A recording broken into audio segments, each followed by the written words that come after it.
Hello, and welcome to the Empowerography Podcast.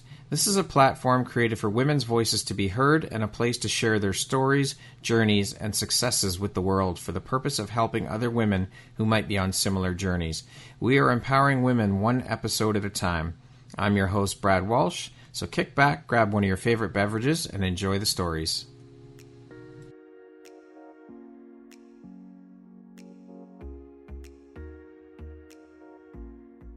What if I told you the only thing standing between you and your next big opportunity is your voice? This isn't just another program. Empower Your Message is your ticket to becoming the podcast guest everyone wants. You'll learn how to craft a pitch that gets a hell yes, show up with unshakable confidence, and drop truth bombs that leave hosts and audiences wanting more. No more playing small. No more waiting for permission. It's your time to be heard. Loud, clear, and unforgettable.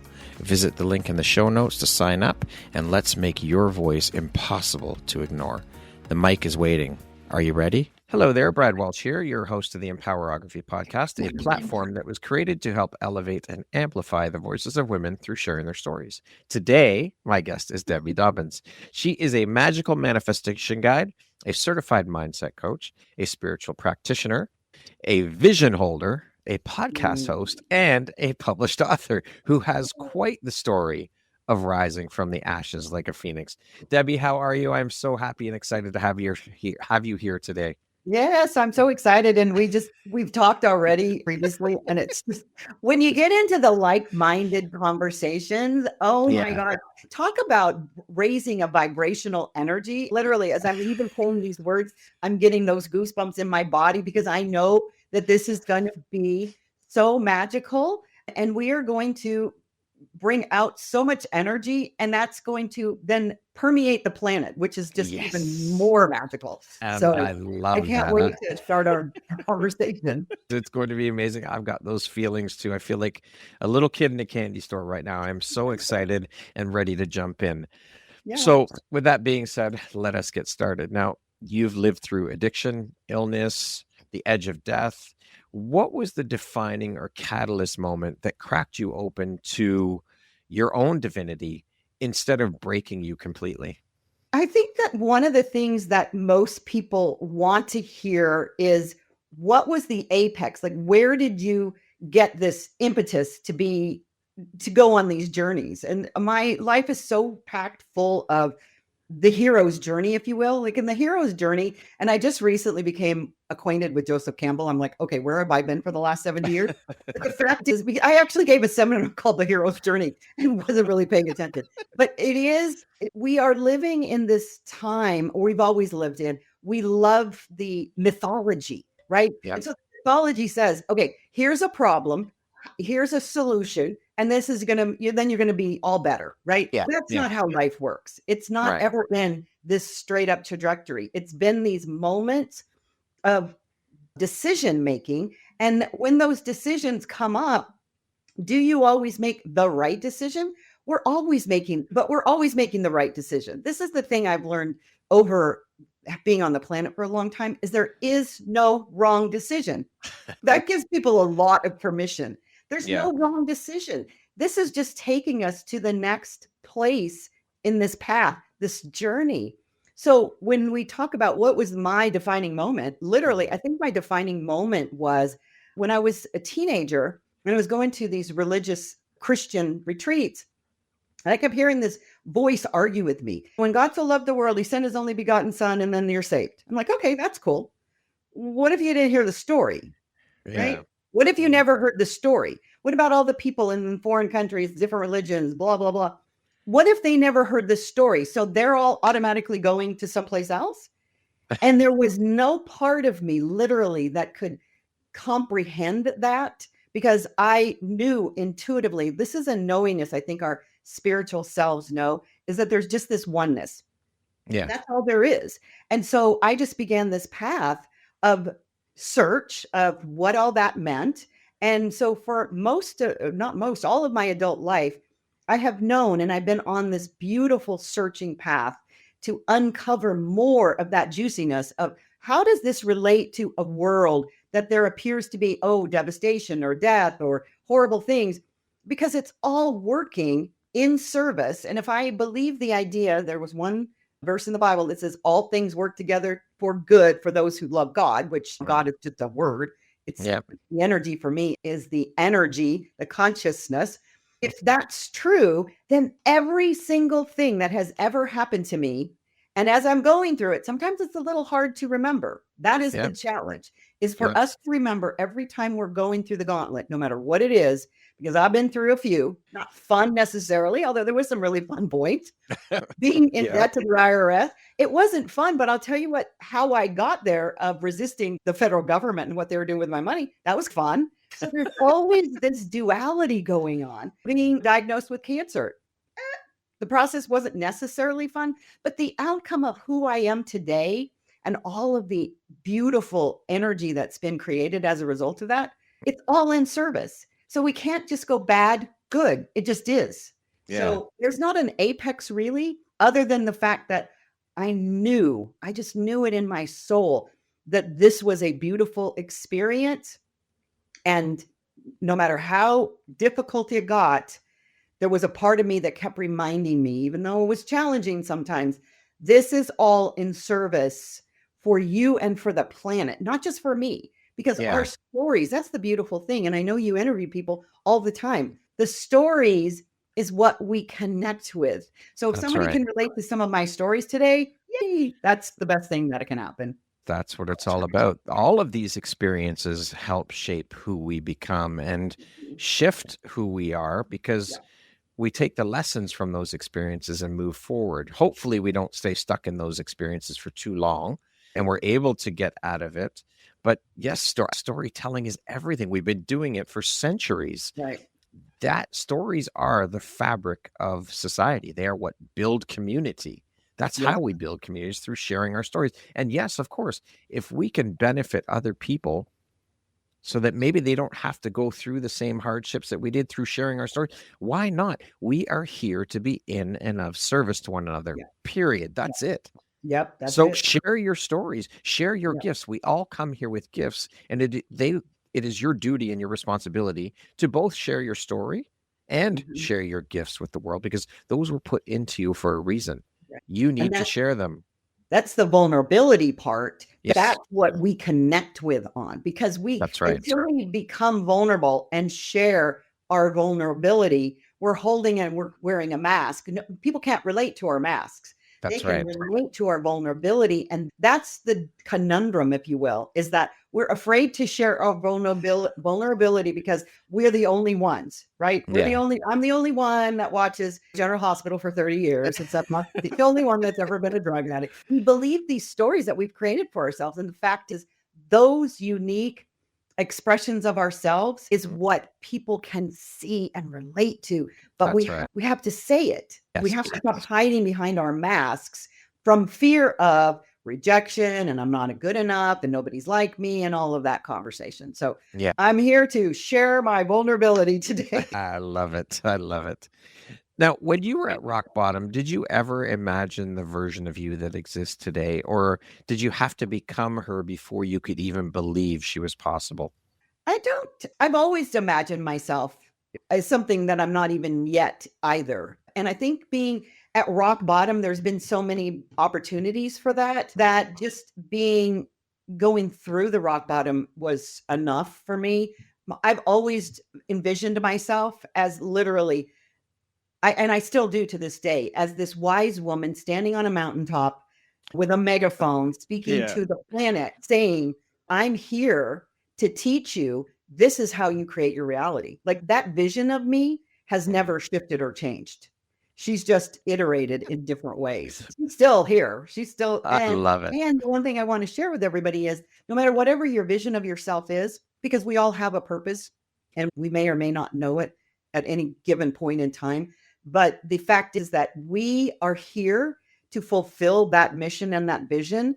And just know that the course and the journey may not be what we envisioned.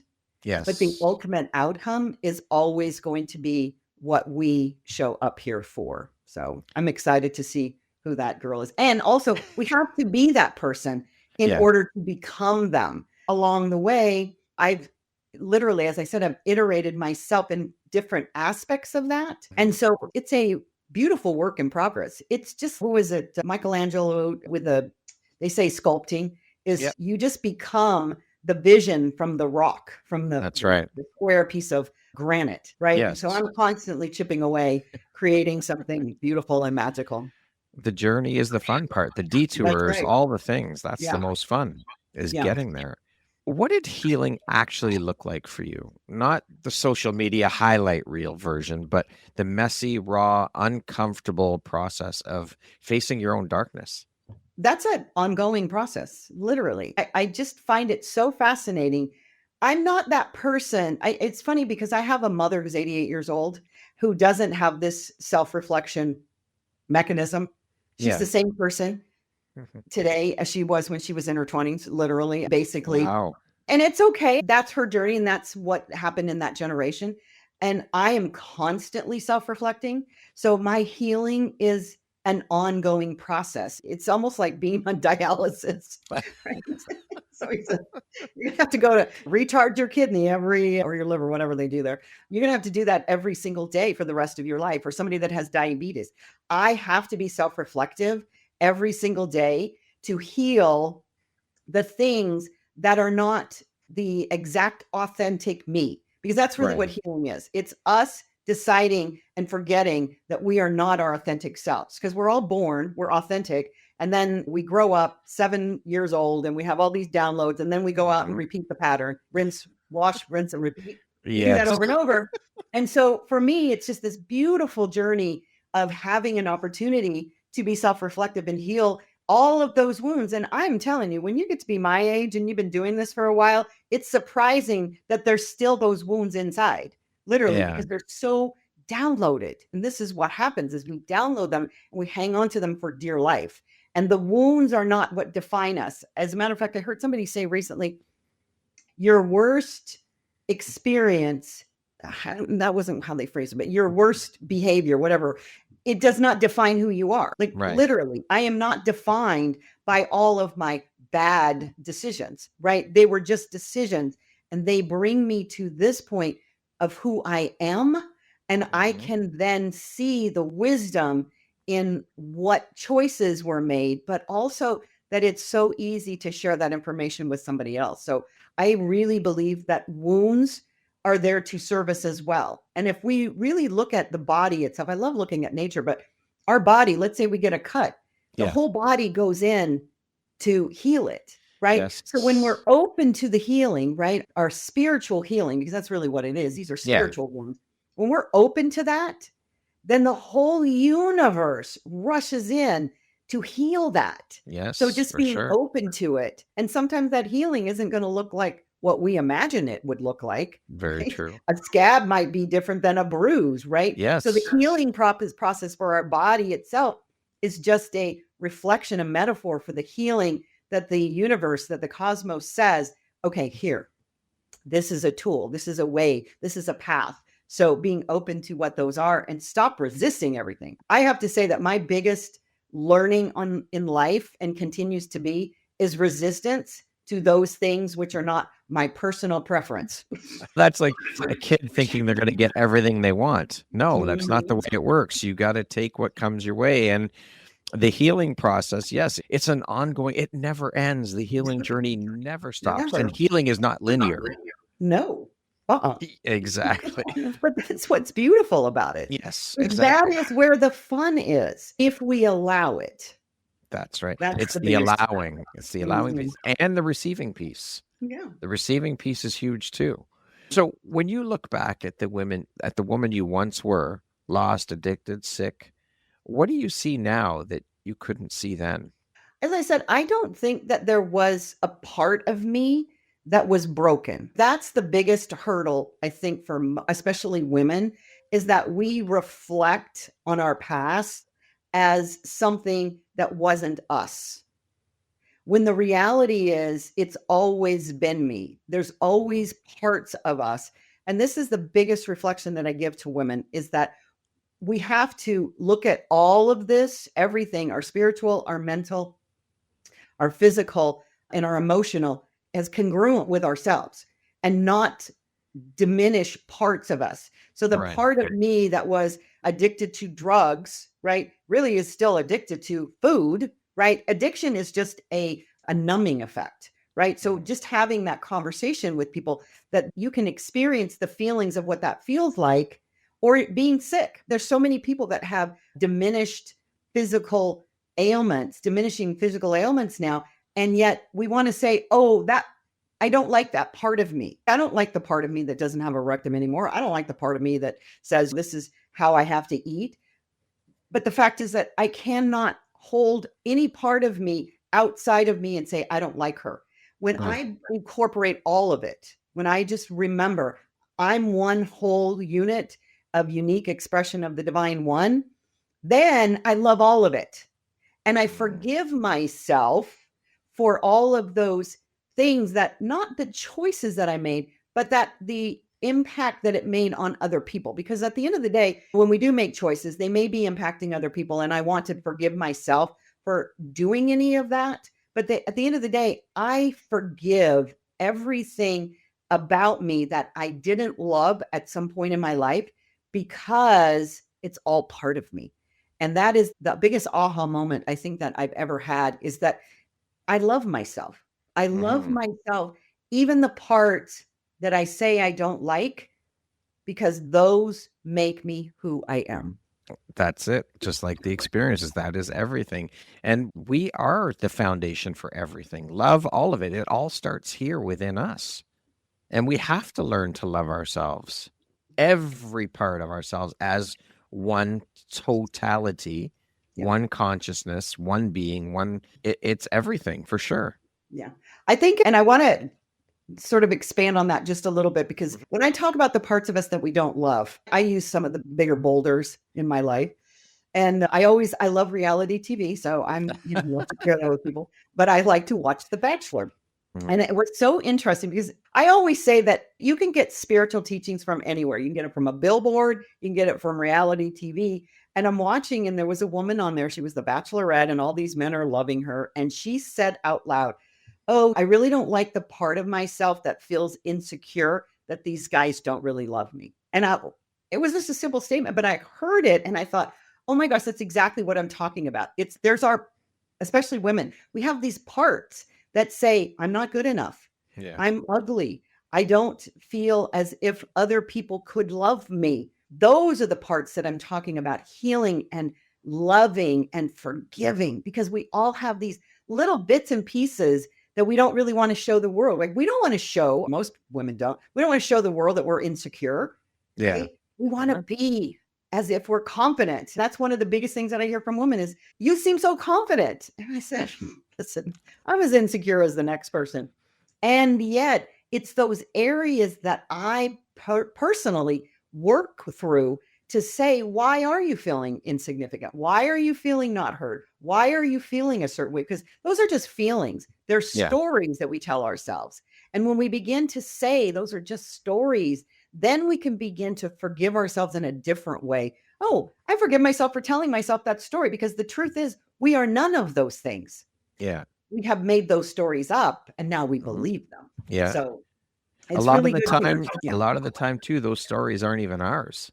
No, God, no. They were put onto us or put into us by other people. And so it is about remembering who we are truly, authentically, and beautifully. Yeah.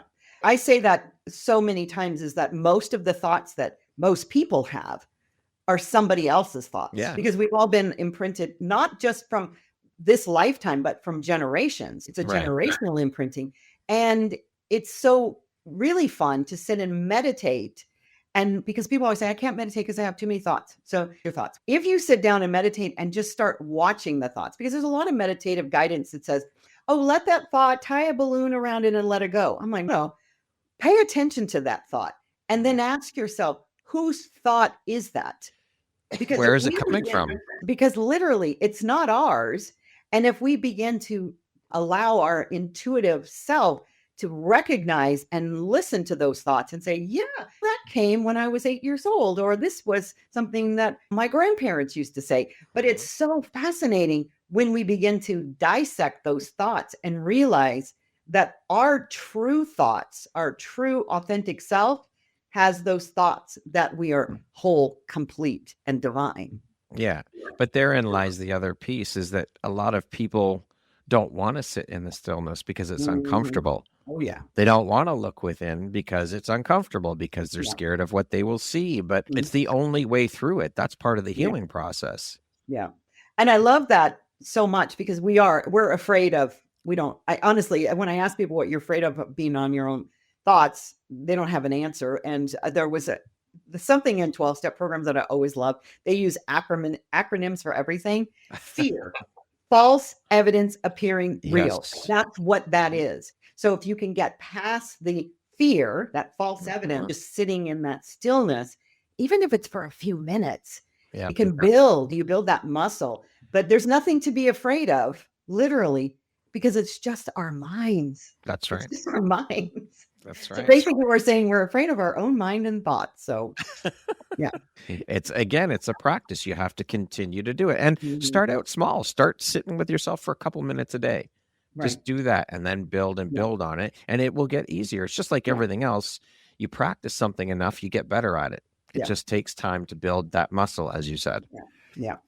So when you were deep in the storm, what was the first flicker of light that made you believe transformation was even possible? There have been so many. Seriously. I think the most recent experience of being diagnosed with cancer was probably the biggest shift that I had ever made. And that was the sliver of light literally was after I was diagnosed in the doctor's office. I get in my car because he didn't have a bedside manner. He just sort of stuck his finger up my bum and came this close to my face and said, "Yep, it's rectal cancer." I'm like, dude. Jesus. Because he was 2 weeks from retirement. I don't think he was really what he was doing, but he was a sweet man. Don't get me wrong. And I got in my car, and everybody that gets that big C diagnosis, I think, is just in shock at first. And I'm driving home, and it wasn't probably even 5 miles to my house. And I'm very intuitive. So like I always have the 5 clairs, clear audio, clairvoyant. They're always talking to me. And so I've always had this clairvoyant knowingness that I was going to live to be 103. Don't know where that number come from, just came.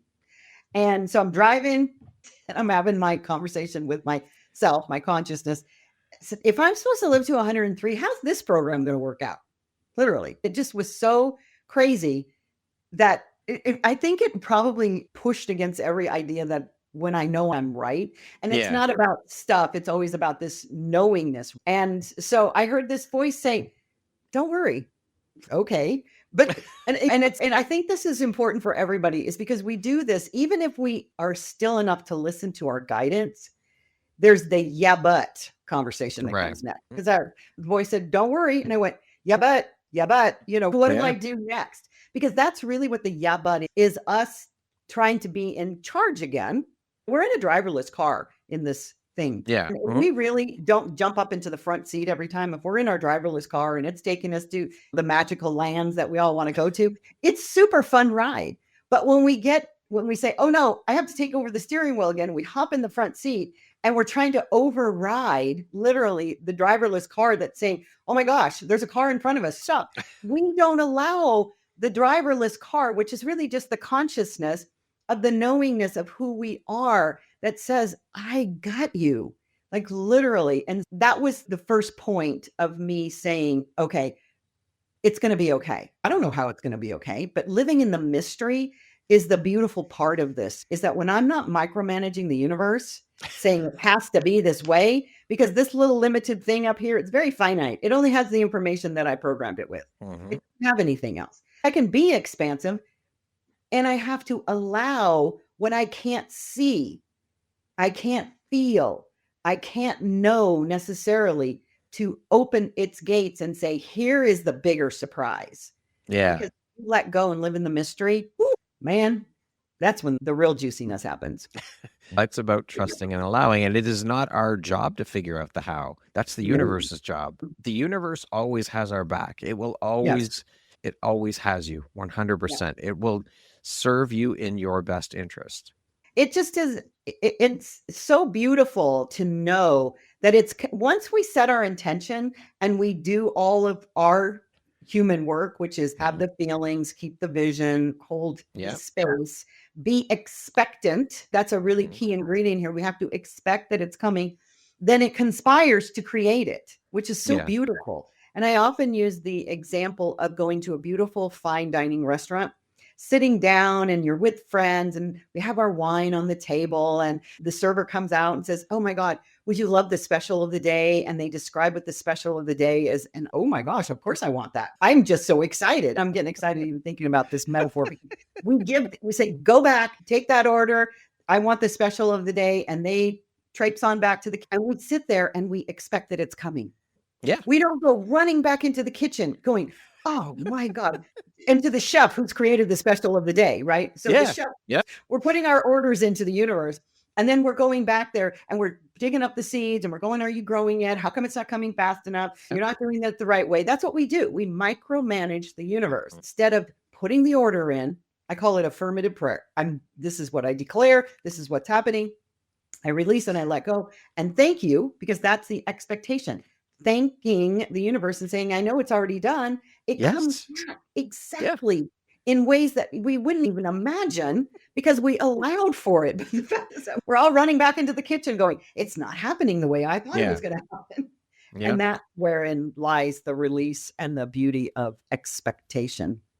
Yeah, I love that you brought that up. It's very important because if we go into a restaurant, we order our meal, we know it's going to come. Like you said, you're not back there in the kitchen. Same, I heard someone else say, when you go into a coffee shop and you order your coffee, you know it's coming. There's no doubt about it. It's going to come. Right. So why do we always feel this need to control and just trust and allow? But that's the hard part but on the other side, it's like, why do we have such a hard time trusting allow when we do it so easily? When we go to a restaurant, when we go to a coffee shop, when we go grocery, we know that we are going there to get these things and we are going to get them.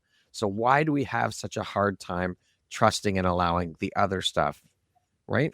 Because we live on a planet that has over time lost its ability to know that. And it is, I don't blame social media per se. I say that our imprinting has been for decades, not millennia really, that we are not enough, right? That programming is out there. So therefore, if I don't have certain things, right? Marketing plays a big part in this. And you can take marketing back for forever.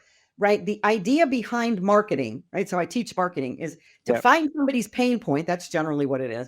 And then say, "Here's your pain. I have your solution." So we've been programmed so many centuries that I'm not okay, that I need something outside of me instead of reflecting back inward and knowing that I already have everything I need. So it really is all this imprinting that's gone on. And so just beginning to understand that we do not have to be victim, literally, to all of that conversation, because that is how we were all raised. And just because we were raised a certain way doesn't mean it's truthful. That's one of the things that I share with everybody that I've ever taught is you have to challenge every belief that you have, because those beliefs are not your authentic self. I believe that I am one with the divine, that I am one with consciousness. That is the energy that is creating my reality. Let me tell you something. That is really challenging, even for somebody that has been practicing it for as long as I have, to have an experience in my life, right? And go, "I created that," and not to shame myself for it, but to then say, what would be something that I need to personally feel differently or adjust in the way that I show up in the world? And what opportunity is this giving to me? Because that's how we've been programmed, is that our reality is somehow hurting us, whether it's my Instagram account being canceled yesterday, right? These things happen, right? Life happens. And I say shift happens, because once that shift begins to happen, I am creating this. But what did I ask for? What did I ask for beforehand? That this is now part of that thing that I just shared about, that is being laid out in front of me. What is the opportunity for me to receive something that I've already ordered, if you will, that's now showing up in a way that I didn't ask for that one. Really? But this is what's happening. So moving forward, and just like the world in general, there's so many people I hear social media, it just cracks me up because I try to stay off the scrolling part and just post. Yeah. But it's there. So many people are in these victim mindsets. What I'm seeing is making me it's affecting my mental health. Like I've lost my mind. I'm so depressed. I'm so upset. I'm thinking, oh my gosh, that's an internal dialogue. Yeah. That is not something that anybody else, nobody in the world can make me feel a certain way.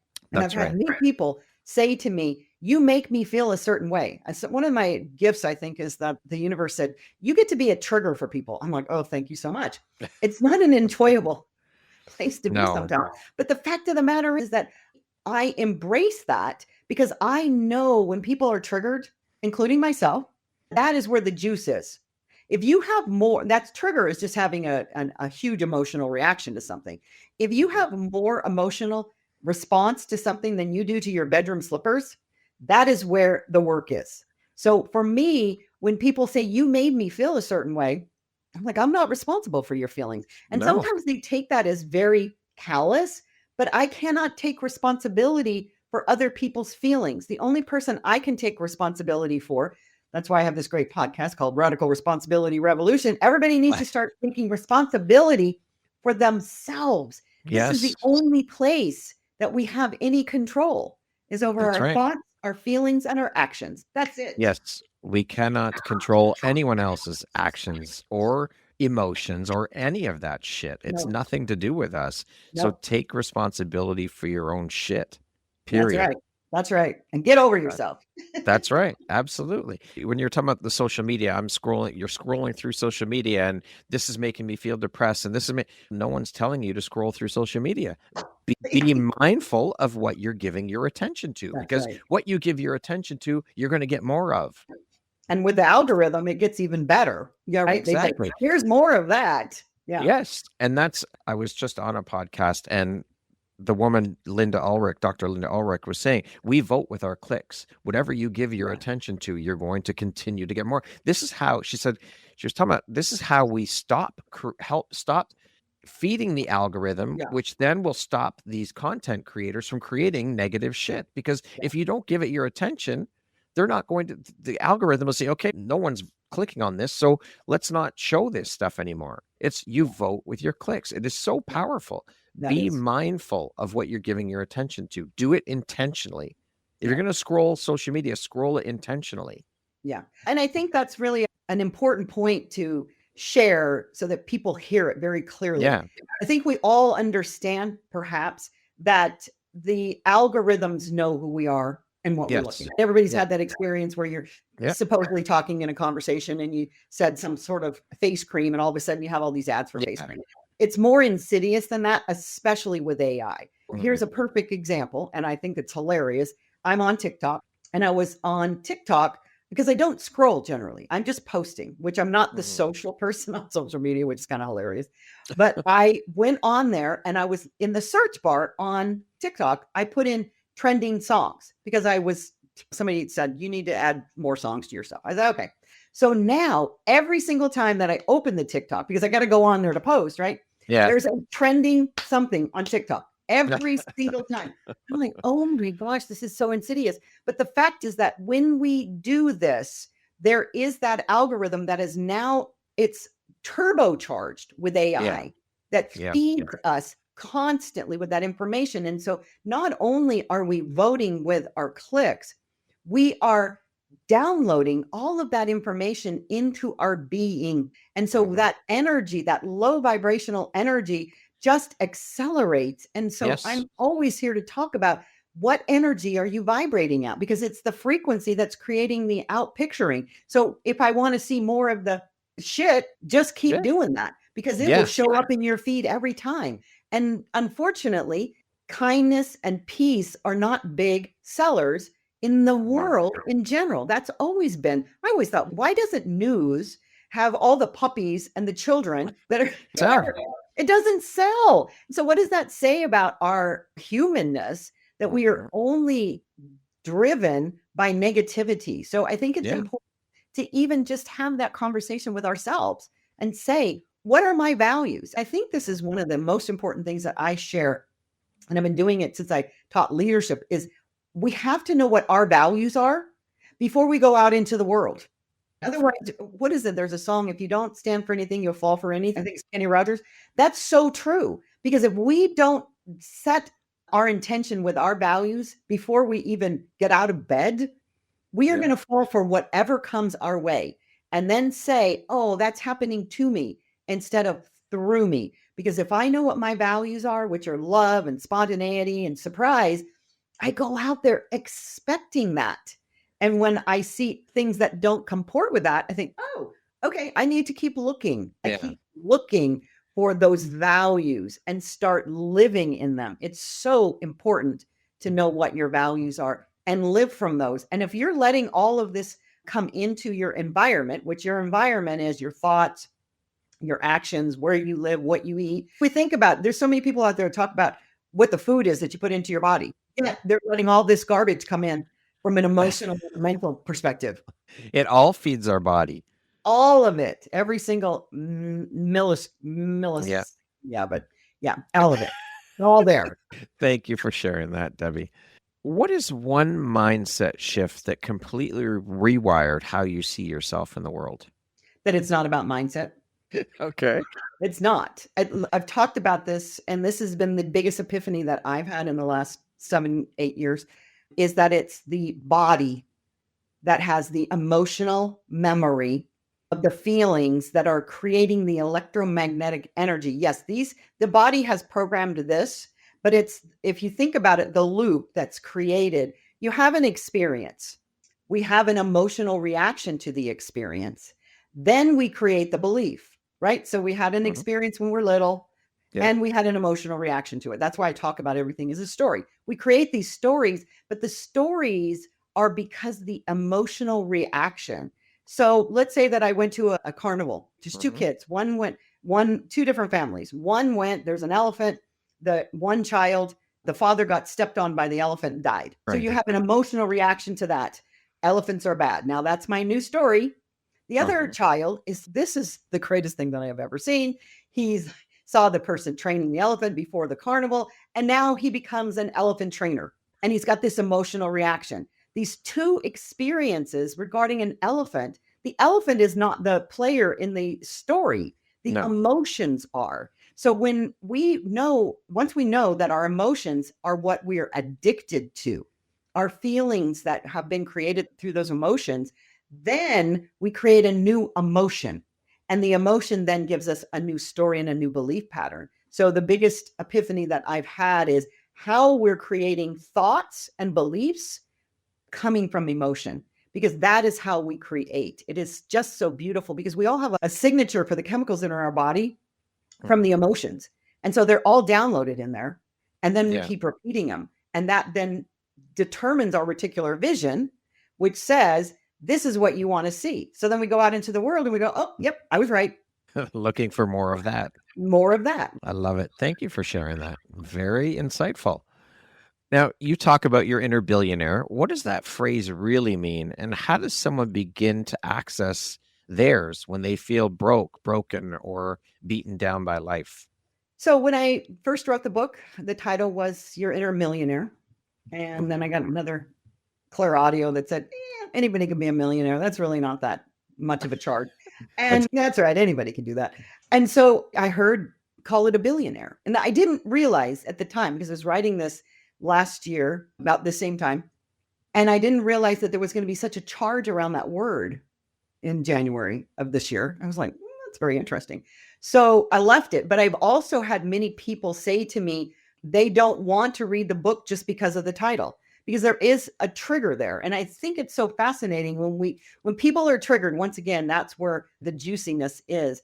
And so when I wrote the book, and it was based on all of these stories that I've gone through, Your Inner Billionaire is that abundant, infinite wealth of every area of our lives that we all come in with. It's only by virtue of the fact that it's either been beaten out of us through programming or our experiences in life or the ideas and beliefs that were imprinted upon us by somebody else. Because the truth of every single person on the planet is we come in, we get 24, we all have the same 24 hours, right? Yes. That's it. We all get it. Yeah. Why is it? So this is why I was always so confused. I was like, why is it that some people take that same 24 hours and do nothing with it? Some people do a few things with it. Some people are just like, I'm going to take that 24 hours and I'm going to create beyond what I feel is even possible. And that all comes from what is your value? What is moving you forward? And so everybody has the same ability. And even if you've gone through horrific experiences, and I think that's why I was given this opportunity to go through so many different experiences that feel challenging. I don't care what you're going through. You can start today. You still get the same 24 hours and you can say, this is my new reality. I am going to create my reality based on how I feel and then go move in that direction and expect that good is coming to me, because that is how it works. Most people didn't get the memo, right? The emails got locked into spam and here we are. And they're still believing that they're a victim to their circumstances. And the truth is nobody is. Everybody has the same opportunities. And I know there's people that would listen to this and go, oh no, you don't understand. I'm like, yes, that's good. But it's easy. It's easier to play the victim though. Oh my God. Because there's no accountability. It's there's just no pour me another drink. But I love it's so true. We all have the same amount of time in a day. It's how you choose to use it. What are you going to do with your time here? How are you going to use it? But then you've got the stories of this person was born into poverty and how do I break that cycle and how do I do that when I don't have a chance, when I haven't had any chances? So what do you say to that? I say Google. What if they don't have a computer? There's a library, like literally. So here's the thing, and this is why I say that way, is that there is somebody that will defy every argument. This is what I love about debate, is there's an example on every side of every argument to prove your side of the argument. So if somebody says, oh my gosh, I'm homeless, or I do this, or this is what's happening, and go to Google, like literally, that's what's so beautiful about having the internet, used to be the encyclopedia, and look up somebody that went through, and now because Google's AI driven, you're going to find all kinds of stories. I am in this situation. Give me examples of people that have overcome that and succeeded. Boom, there they are. There's your role models. There's your mentors. I don't have to be a mentor to anybody. I just have to say, these are the ways you can figure this out. This is the way that you can find those opportunities. And vice versa, you can put that same prompt in there and find people that have just fallen through the cracks, that just can't find their way anymore. But I am here to say that I know there are so many stories of people that have overcome circumstances, that have chosen to do that those are the inspiration. We want to look for inspiration. These are high vibration energies, right? Inspiration, surprise, love, confidence, understanding, all of these, instead of, as you said, pour me another drink. All of that, negativity, hate, guilt, judgment, all of those are low vibration energies. And those low vibration energies bring more low vibration experiences. And that's what we have to say. How do I change my energy? It's through emotions, so that I begin to see and then expect those beautiful experiences, because they are always going to be there. I love it. Thank you. Amazing. So would you say one of the biggest misconceptions people have about manifestation, and how do you dismantle that for people? Okay. So I've been on this path for a really long time, and I refer to the idea of manifestation as baby metaphysics, right? So I when I first started down this path, and I was in spiritual classes, and we were manifesting parking spots. Woo! Yeah. So I spent the day Walmart parking lot, go, okay, parking angel, let's go. But it's that idea that we take our little magic wands and we're creating these things, which the reality is we are magical. We don't need a wand, but it isn't from the I am declaring perspective, because when people think of manifestation, they often think of Rhonda Byrne's The Secret. I'm just going to think it into existence. You can't think it. And I grew up in spiritual teachings that metaphysical that said, Change your thinking, change your life. As I just shared earlier, it's not about the thinking that comes from the emotional that recreates the thinking. So we have to create these emotions, but the manifestation with vision boards, even like vision boards are fabulous. But here's the thing. And when we have a vision board or we do an affirmation or we do visualization, once again, we are directing, right? We are directing the universe of how we want something to show up. And that works to a limited degree as long as you can feel it. Because if you don't feel it, you have to embody it. Right. It doesn't compute because you've got this thing up here, this our little AI that we have trained. And it says, here's your belief about money. Here's your belief about relationships. Here's your blah, blah, blah. So if you do an affirmation that's in direct contradiction to that belief, your AI says, just like we train our AIs. I think it's hilarious to watch the mirror effect of AI in our brains up here. It'll say liar, pants on fire. That's not happening. Yeah. Affirmation. Same thing with a vision board. If you're just looking at a vision board and you don't have an emotional attachment to it, nothing really happens. So it's really important for manifestation, if you will. I think it's so important to understand that we don't need to manifest anything. It's already here. We are here. We are being it right now. So what are we being? So I use the example of somebody likes to travel. Why do they like to travel? They want to explore new experiences. They want to meet new people. Okay, do you have to travel to do that? No. You just be that person. I go out all the time, no matter where I am, if it's local or it's not local, and I'm constantly stopping strangers. I don't say, okay, I want to have a conversation. I just find something to talk about because I love meeting new people. And invariably, they're from someplace else. And so it's always about the beingness that actually creates what we call the manifestation. Because the manifestation, if we were to define it for most people, I believe, it's just the demonstration of the reality, of the physical outpicturing of what it is that we say we desire. We don't desire stuff. We have confused ourselves with the stuff. We don't desire stuff. We desire the feeling that stuff supposedly gives us. If somebody wants a fancy car, I'm like, I don't care about cars. That's my thing. But somebody will say, oh, I need to have this beautiful Range Rover and it has to do this and it has to do that. Okay, why? Because it makes me, and then we might have to ask a few questions, but they'll finally get to, it makes me feel a certain way. Oh, okay. So you can have that feeling right now. Like literally, we are in charge of our feelings. So we could be sitting, I could be sitting right here as we're talking, close my eyes and conjure up. That's the magic. That's the magic brew. I could conjure up the feeling.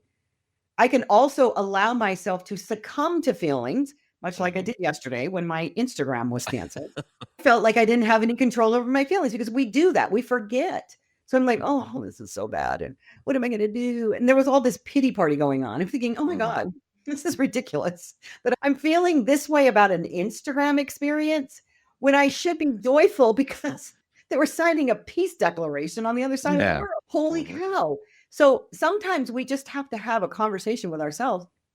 What is it that I want to feel? Because the manifestation itself is just an outpicturing of what we're feeling. And if we choose anything outside of us that we want in our lives to see as our reality, we have to be it first. Yes, for sure. That's it. We have to. You could say all the fucking affirmations in the world. If you don't feel it, if you are not embodying it, it's not going to do shit for you. Nothing. You have to be that feeling. And I've created a process with language. There's a whole chapter in the book about language, but I've created this process of a bridge between where we are, the affirmation that is the liar pants on fire, to get to the real affirmation. And those bridges look like, and I learned this phraseology for this one in 12-step programs. I'm willing to be willing to do something, right? I'm willing to be willing to see more abundance in my life.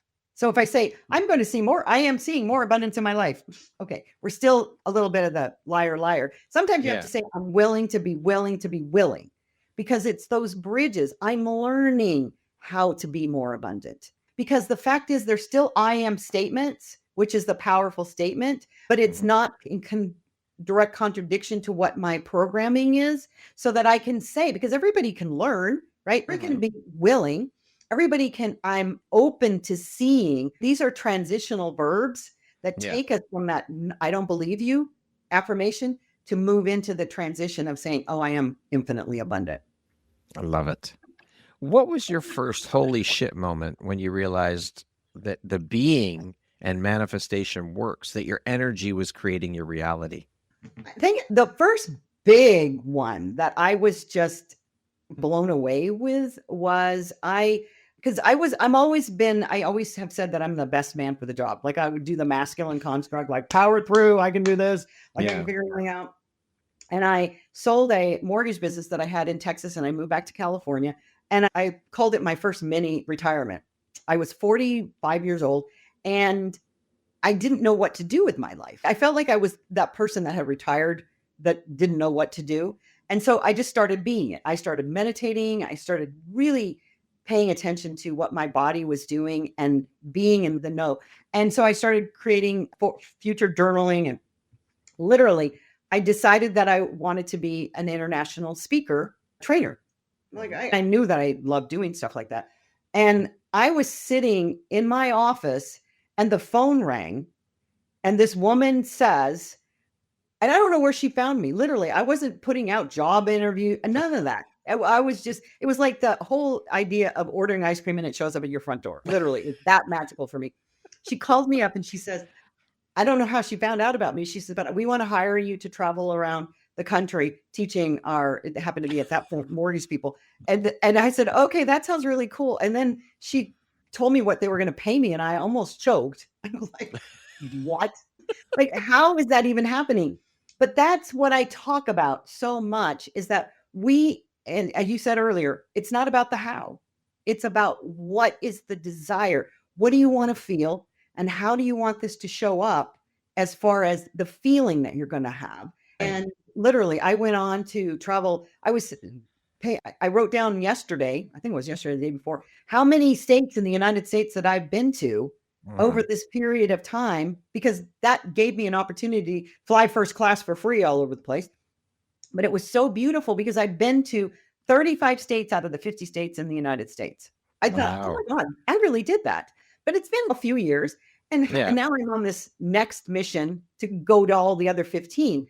But it was so beautiful. That phone call just came out of nowhere. I've had other experiences like weather. I feel that I control the economy. I control the weather.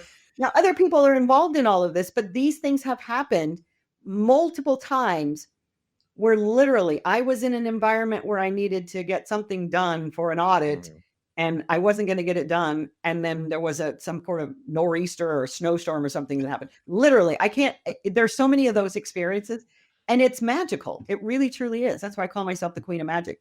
It seems magical, but it's just knowingness that those things are going to show up and expecting them. It's about visioning that you already have it, that this is how you're going to feel when you are in that, whatever that is for you, whatever it is that you desire, how is it going to make you feel? And envision yourself, like you said, if you want a Land Rover, envision yourself sitting in that car driving. How does it feel? Make that your reality. And it will, if you believe and you trust and you do the work around it, it will happen. It will come to fruition. Yeah. I also talk about mini experiences. So using the car as an example, it doesn't cost you any money to go test drive a car. Yes, exactly. Get into that energy, get into that feeling. So the salesperson doesn't know what you're doing. You're just like, wow, this is so cool. I had a vision one time that I wanted to create a development, a housing development. So I went and walked through housing developments that were being built. Right. And so, of course, that turned into flips for me. But the fact is, it's just about what is that energy that you can feel in a little mini experience so that your feelings, your emotions know that, because your body, your mind don't know the difference between reality and what you tell. That's right. So if you have that experience, it is just incredible because there's so many different ways we can do a mini experience. Yeah. Thank you for that tip. That's beautiful. Now, how do you differentiate between manifesting from ego versus manifesting from essence? That's an internal dialogue, honestly. Seriously. If you can ask yourself, am I coming from service or am I coming from a desired outcome? So I actually was on a call yesterday. We were talking as much as social media people, that being authentic on social media is not something that we find a lot. Number one. Number two, there's people, and this is in marketing in general. People are marketing for purposes of generating a sale, Yep. money. And I've often said when I talk to salespeople, somebody can tell if you're looking at them as a prospective sale as dinner, right? So we have to begin to really reflect on our own motivation.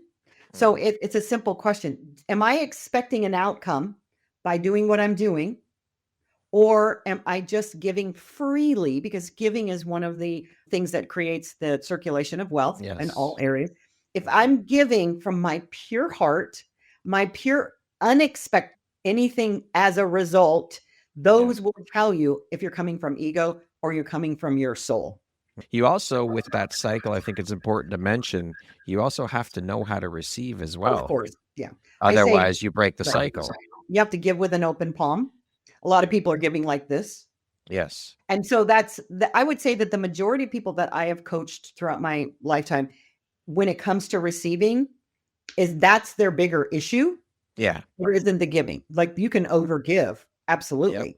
But when you give from your heart with the open palm, not expecting a return, but willing to receive a return, that's a very fine line for a lot of people. For sure. Because they've got their money stories that are floating around in their hearts. And they believe that sometimes giving is the only way, sometimes receiving, which is greed. So it's really to know that it's all a flow. It's an open channel. When you close one part of the channel, you will stop it up. It's like a hose and you put a crimp in it. Yeah. You've lived scarcity and now you teach abundance. What's the emotional currency that truly creates wealth? That one's a harder question because it really just boils down to love. That really is love makes the world go round. It truly does. And if we can, and love is the highest vibration energy. So if we're constantly coming from that space of love, and love then is being of service, that we will be in that flow. Because sometimes, and I think what I've learned in the past several years is that it's about the flow. It isn't about the collection of wealth. So there was a point where I was actually, in my story in the book, I talk about that I would let go of as much money as I would receive. And it's because we've all been programmed that we have to create these nest eggs. We have to create savings. And there's nothing wrong with any of those concepts. It's also just very important to know that even if you get to a point where you're going to start to feel scarcity again, what is the most important thing you can do is come back to home base, which is love. And just know that no matter what, if we are keeping that vision of who we are and how we show up in the world and being that it will show up, the good will show up in ways that we don't have to micromanage. Like I don't have to say, I need $100,000 for this, or I need $1 million for this. I just have to be that energy. And then it will show up in ways that don't attribute to that thing called money, the symbol, because the symbol we get hung up on. The symbol of money, it's either in these pieces of paper or these digits on a page. And we bought into this false lie that somehow or another, that is reality. The reality is the abundance that we feel within. And it doesn't matter. I know that sounds, for some people, when they hear that, they go, oh, great, I don't have any money, so I feel really good. You can be in that circumstance, but you can also be in the circumstance of receiving more than enough good. And it doesn't have to show up in the form of dollars or money or pesos or whatever anybody's currency is, because those are just symbols. The energy is constantly flowing. This is the most important idea, is that the energy is everywhere. We're all part of the energy. It's our stopping of the flow and the receiving that is causing us not to see it in our reality. So it really is starting with love and then being the energy that you expect. I love it. This is amazing. I love this conversation, Debbie. Thank you so much for sharing all of your insights. It's beautiful. Money is energy. Everything is energy. Everything. Yeah, everything is energy. That's what's so magical. Literally, I love nature so much because I talk about nature in the book, that nature is such a beautiful teacher for us. And when we begin to look at nature, we see the cycles, right, in the seasons, number one, because things come and they go, they grow and they die, all of that beautiful. And yet the trees, I love walking in the park because the trees go through all these different metamorphoses, but they don't sit there. Like the trees are, I love the Wizard of Oz when the trees are talking. So I envision that the trees are talking to each other. Then I go, hey, you got more limbs than I. Oh my God, your branches are just so curvy and so beautiful. Trees don't do that, right? There's ducks in a pond where I live. They do this thing where they get on each other, right? They're like, and then I have this humanness that says, stop doing that. And I'm thinking, why am I talking to them like that? Number one. But number two, they are just having a conversation. And we have come into this time of the world where even having a conversation and disagreeing, right? Yeah. Headbutting, that's not okay. I'm like, oh, the ducks do it. The birds do it. Animals in nature, they have their own conversations. And I don't see the ducks wrestling each other to the ground and then strangling each other. They're not doing that. They're just like, if you ever watch little puppies or kittens, what they wrestle and they roughhouse, right? Mm-hmm. They're all having conversations, which is so important for us as a human to begin having conversations. And as it takes me back to the beginning of this conversation, it's about being vulnerable. Yeah. Not to the point where you're sharing everything so that people can attack you, but also being, this is the way I think and I believe, and this is why. And then listening to each other instead of judging that, because that really is the energy of love incarnate on the planet, is just holding everybody as a child of God. I love the word namaste. I love doing this. The divine in me recognizes the divine in you, because that's where we find our common ground. I talk about this all the time and how important it is to have conversation. Conversation is the catalyst for change. It is the only way, and it is the starting point, the jumping off point for change. And we as a human race need to fucking learn to listen better. We have 2 ears and 1 mouth for a reason. Use these more than you use this. And to your point, be curious. How did you arrive when you're in a conversation with someone? How did you arrive at your beliefs? Like, where does that come from for you? And it doesn't mean that you're wrong or they're wrong. Right. You just have a difference of opinion, and that's okay. You're not in a conversation to change someone's thought process or to change their mind. You're in a conversation to maybe provide a different perspective that someone didn't think about. And if we go into conversations with that mindset, hey, maybe I'm going to learn something here. There you go. Because that's what it's about. We can always learn more and educate through conversation. So go in with an open heart, an open mind, and most importantly, open ears. Yeah. My favorite line is out of Stephen Covey's 7 Habits, where he tells the story about being on the train in New York. And so the kids are running around all the train, and somebody on the passenger says to him, why don't you get your kids under control? And he says, their mom just died. So we never know what anybody's going through. Yeah.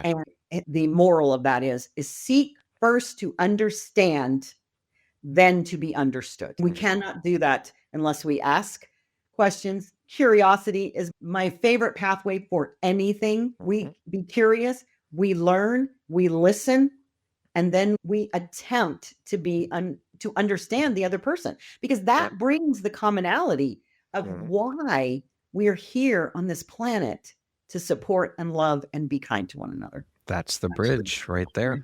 You describe yourself as a vision holder. What does that mean on a soul level?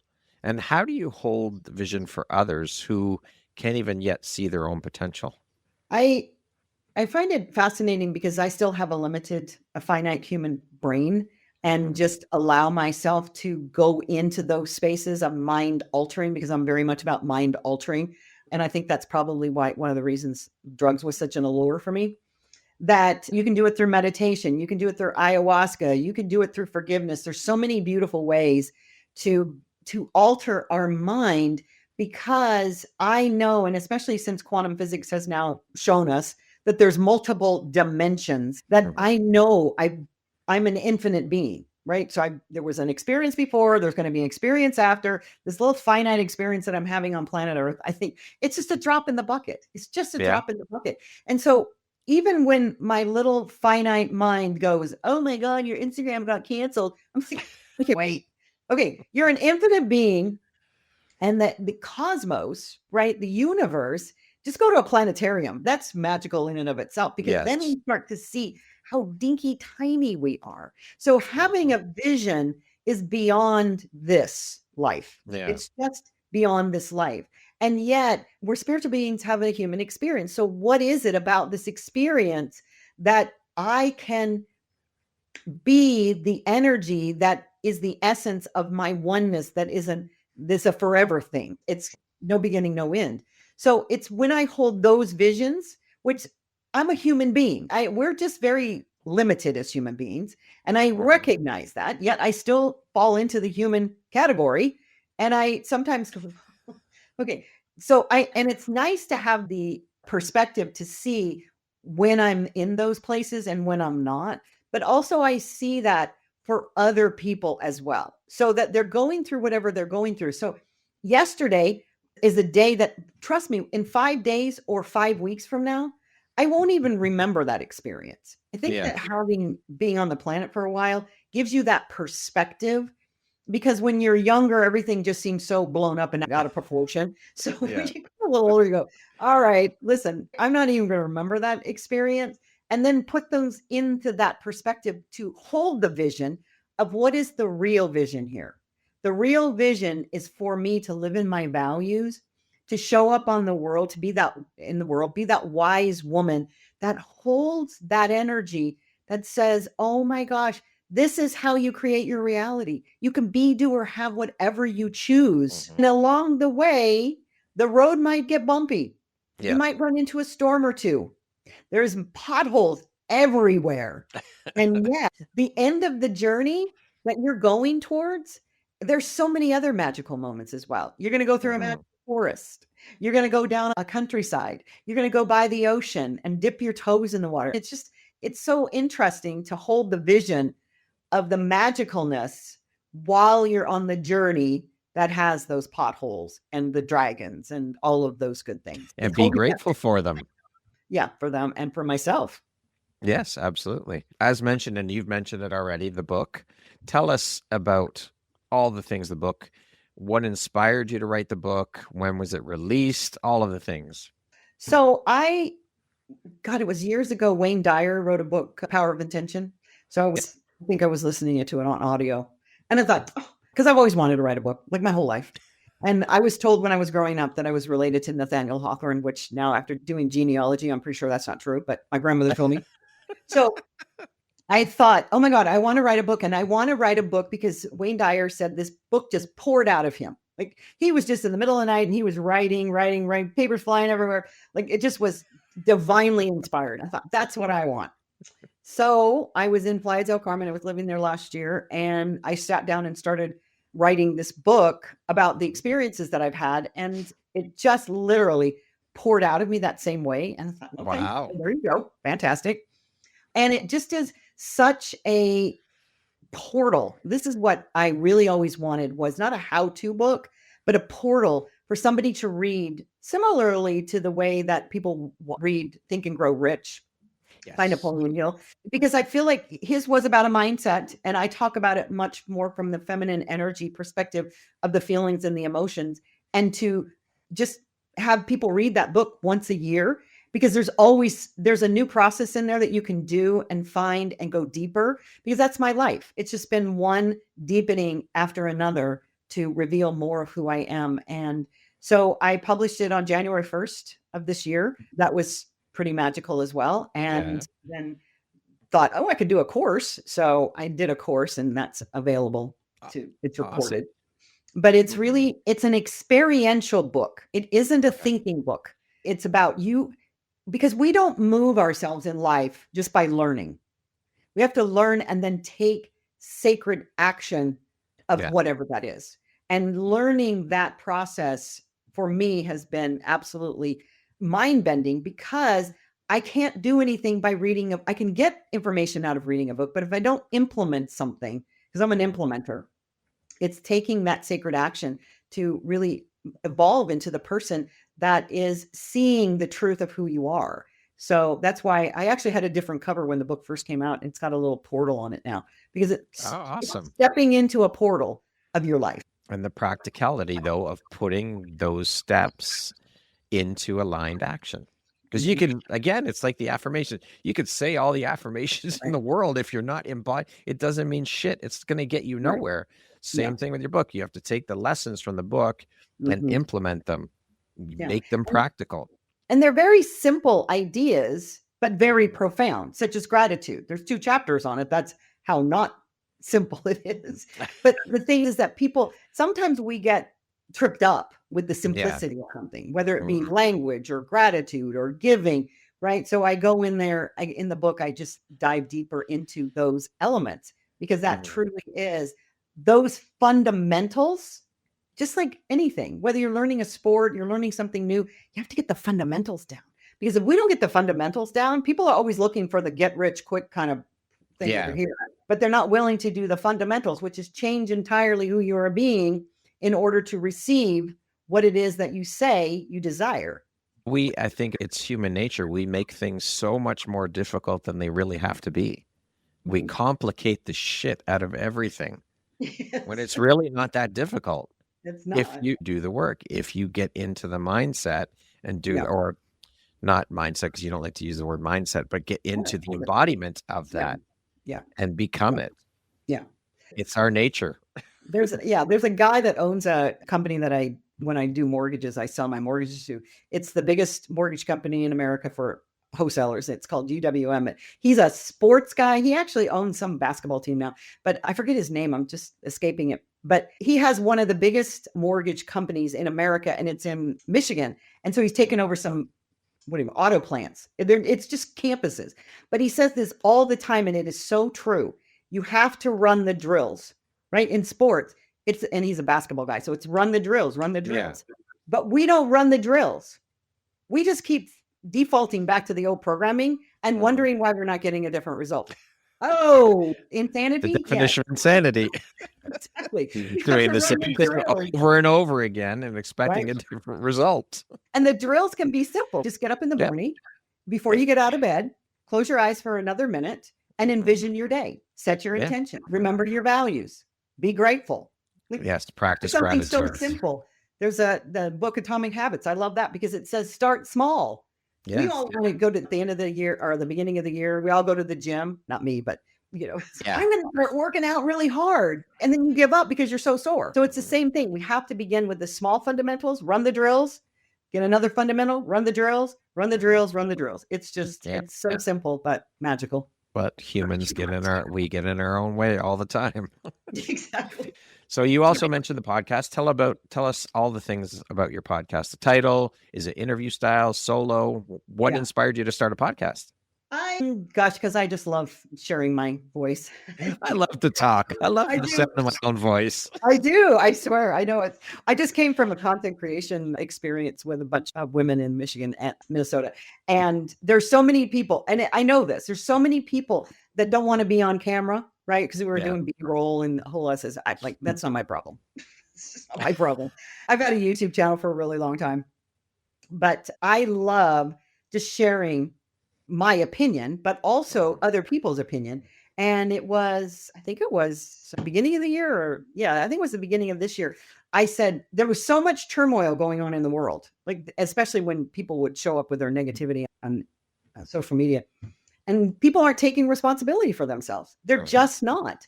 And that is the biggest thing that I have said my entire life, is that you have to be responsible. You have to take responsibility for your life. That's the only person that can do it. It's now your charge. And this radical responsibility revolution came into my head. So I was called something else. I thought it was really silly for women, but so I just changed the name of it. And so it's Radical Responsibility Revolution. There are multiple interviews and solos because if I don't have an interview that day, my focus now is to get more interviews this next coming few months, because I really do interviewing people. But the only criteria is that you have taken radical responsibility for your life. And that comes in so many different packages. And what I also find beautiful is that it's not 100% responsibility, because none of us do that. Yeah. But it's also that responsibility of whatever area. Maybe you were a social media content creator, and you've showed other people how to do that, and you've learned through that process. Maybe you were a nurse and you realized that I want to be in the health industry, but I don't want to be in the conventional health industry. How did you radically take responsibility for making that shift for yourself? So I've had some really good guests, and I'm looking forward to some more magical guests. But awesome. Radical Responsibility Revolution, it's on Spotify, Apple, wherever you hear your podcasts. Beautiful. We will put all the links in the show notes when we release your episode. So when people finish reading Your Inner Billionaire, what do you hope awakens within them? Their natural inherited abundance. That they will recognize truly. And it is a process. It isn't something that I think is going to happen after reading the book once. And I hear this all the time. I read your book straight through, and now I'm going to go back and do the processes. Because the fact is that the processes actually reveal and ignite that inner billionaire. And she's going to show up in different ways. Maybe you're going to have a new relationship. Maybe you're going to quit your job. Maybe you're going to go and play the lottery. It's just amazing how many beautiful stories show up for people, but that you will actually get into the portal to reveal your inner billionaire. Love it. If you could leave one teaching with humanity, one sentence, one vibration, what would it be? That you're magical beyond measure, that you can be, do, or have anything that you desire. Love it. What does freedom mean to you at the very deepest level, beyond money, status, or recognition? When I did my mini retirement, when I moved back to California, and I was really exploring what does that freedom mean to me, and I think that I've heard this multiple times from other people. It means to wake up in the morning and know that I am free to do whatever I choose. And if I've scheduled meetings, I know that I've done that. Yeah. So it doesn't feel like freedom to me personally. This is just a personal experience. It doesn't feel free to have a job. I love that freedom of knowing that I am creating my own reality, but that I have the freedom to say, this is what I want to do today. And I think that's what most people are looking for. And there's multiple ways to uncover that for yourself and also live within the parameters that you may have in this moment while you're on the path to creating it. Love it. How do you define success? What does that word mean to you? Did I show up in the most authentic way at the end of the day? Can I look back on that day and say, was I authentic? Did I say and do the things that are going to serve and empower others, including myself? Beautiful. And what does the word empowerment mean to you? I find that a fascinating word because it's been used in women's circles for so many years. I used to use it a lot. And I feel like I just don't know that I relate to it as much as I have in the past because I choose to replace it with power. Okay. Because empowered, we already are empowered. We already have the power within. So to really activate that is to be powerful beyond measure. So when I'm powerful, I'm not afraid. I'm confident. I'm moving towards my vision. Okay, we're going to jump into a little rapid fire section here. So the next grouping of questions just be 1, 2, 3 word answer type thing. Okay. What is your favorite place on earth? Now it's the Gulf of Florida. Okay. What is one of your secret or hidden talents? Oh my God. Jumping out of an airplane. I am the queen of magic. That's what it is. I'm the queen of magic. Okay. If you could teach the world one thing, what would it be? That we all have this inner ability to create our lives. What is one of your guilty pleasures? Survivor. There's your reality TV thing. It really is. What is one word that sums up your mindset? Wise. One book that changed your life? Lynn Grabhorn's Excuse Me, Your Life is Waiting. Okay. And what is one word that defines the woman you're becoming? Authentic. Beautiful. That concludes our rapid fire section. Now back to our regularly scheduled program. I created a bonus question for you that I did not send you ahead of time. How do you define love, both the kind you give and the kind you receive? So there's been a lot of conversation, like a Bruce Lipton and all these other people, about heart coherence. So love to give comes from this coherence of here to your heart and also to your lower chakras, which is your gut. So when all of these are in coherent alignment, then that's when true love can be projected, because it really is a projection. And I can feel that these days, like everything is this heart centered. It really is, but it's this alignment from here to here. Receiving it is very much the same way in reverse, to allow. I think people have trouble receiving love is because we don't feel worthy.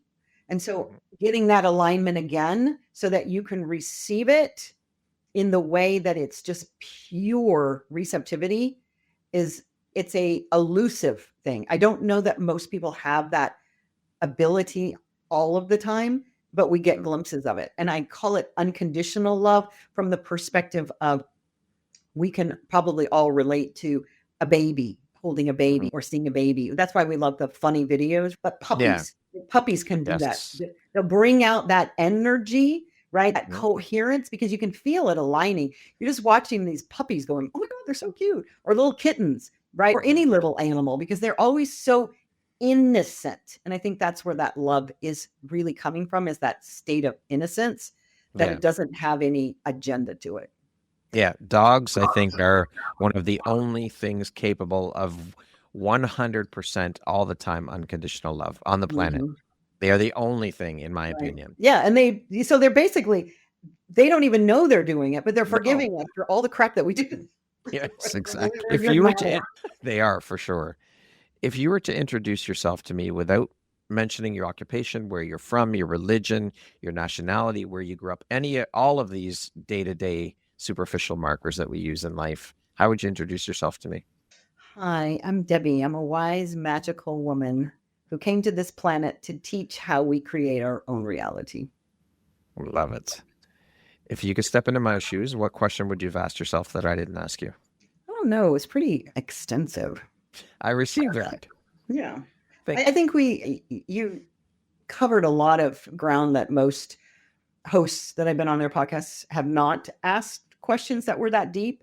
So I just want to acknowledge that and say how very much I appreciate the ability to expand on a lot of those very deep topics. Thank you very much. I received that. And I pride myself on creating questions that make my guests think, because that's what it's about. It's about shining a light on you as a guest and giving you the stage to talk about who you are and what you do.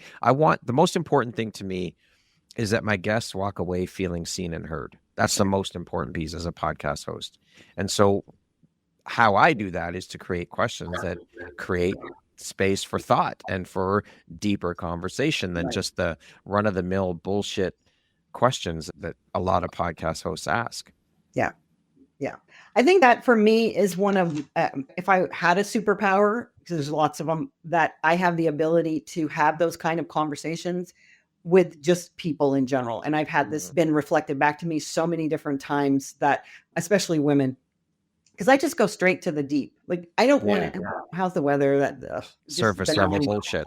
Yeah. And I have had many women say this to me on our first meeting. I feel like I've known you my whole life, because I haven't had conversations like this, or very seldom, because we aren't, as a world, having these deep conversations. And not about all the stuff that's going on in the world. It's about the inner workings of who we are. Who is the essence of our being? Who are we showing up authentically on this planet? And then talk to each other about that, because that is where the juice is. It isn't about all the stuff that's happening wherever it's happening.